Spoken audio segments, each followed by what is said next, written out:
many souls have you brought to Jesus?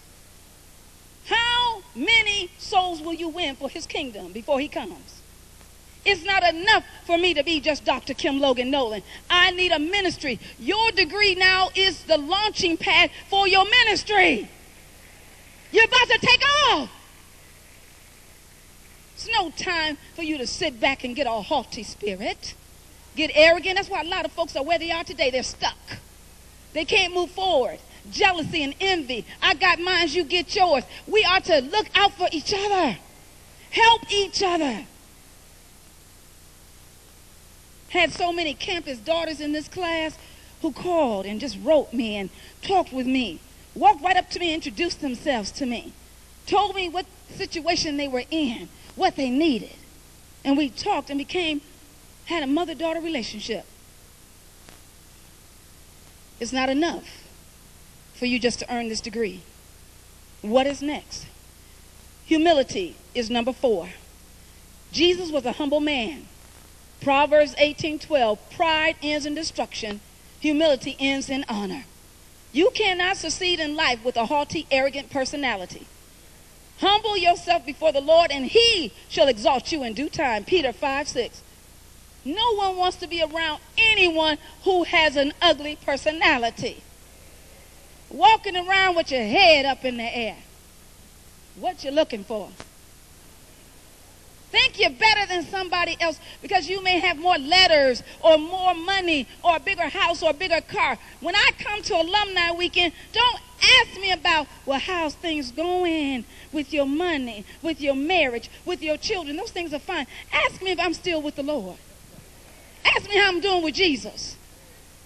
That's the first thing when you come back to alumni weekend. Where is so-and-so? Are they still with the Lord? Because the devil is going to have his trappings out there for you. He knows exactly what to do. And let me tell you, when those temptations come forth, they were planted a long time ago. They will manifest when you least expect it. And he will hit you just like that. But you have to be rooted in your word so he can just leave you alone. Let's go on. Number 5. In humility, I want to just go back to something, humility, real quickly. Many years ago, my company was up for a major contract. And it could have broke me completely. And I had a dear friend who was a classmate of mine from elementary school. And I called him because he worked for the city council. The mayor had voted my contract down, but I needed 6 votes from the city council. This person said to me, you are my friend, you are my sister. What's wrong? And my heart just poured out to him. He said, I will lobby for you. You do what I need you to do, and we're going to get those 6 votes. Want you to know that that person was so humble, still humble to this day, and still a dear friend to me today.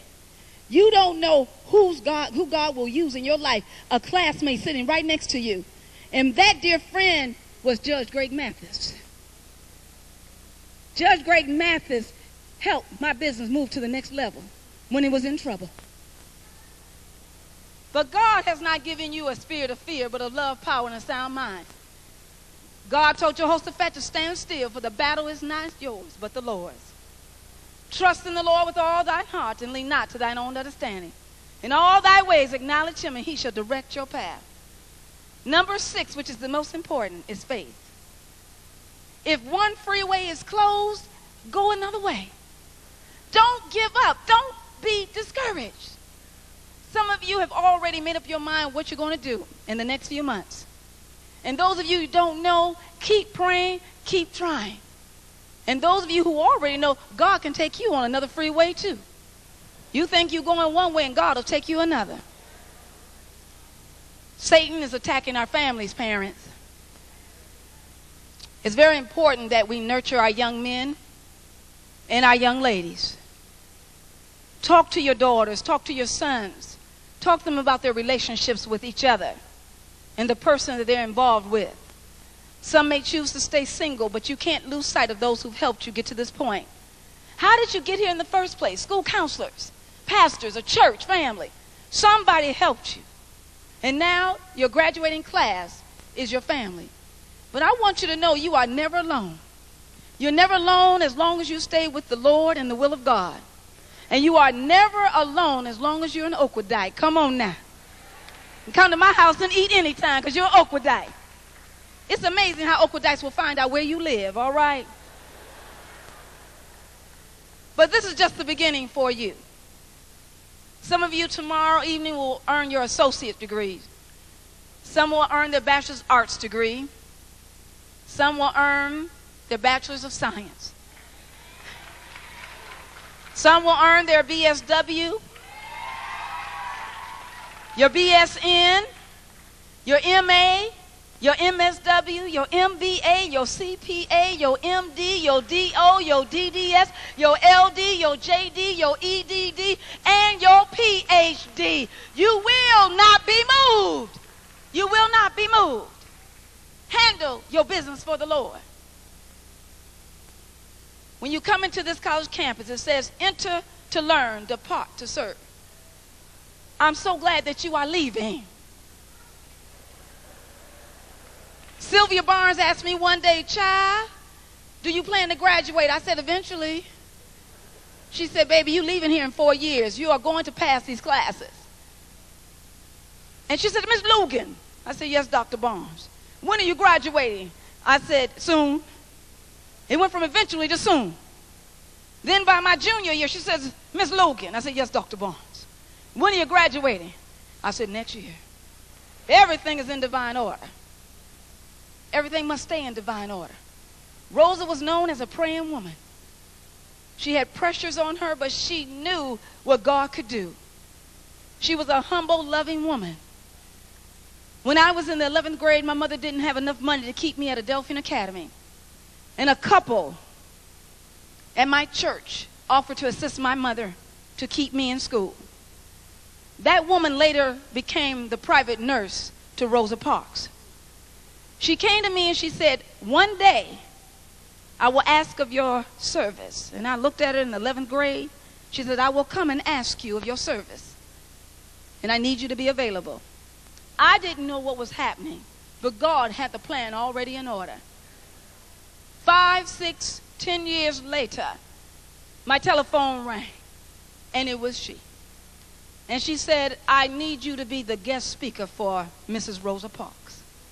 I want you to come to her home and meet her first. Then I want you to speak for the children, the young people coming from the south, from the Freedom Train ride to the north. She said, are you available? I said, yes, I am. When I stood before the mother of the civil rights woman, I just shook her hand. And she said, I shall not be moved. And like a tree planted by the water, I shall not be moved. And this time when she got up to greet me, oh, she just stood up. And she said, so you're Dr. Logan? And I said, yes, ma'am. And she said, is there anything I can do for you after this special event? And I said, I'm going into private practice. I'm stepping out on faith. Would you come and be my guest speaker?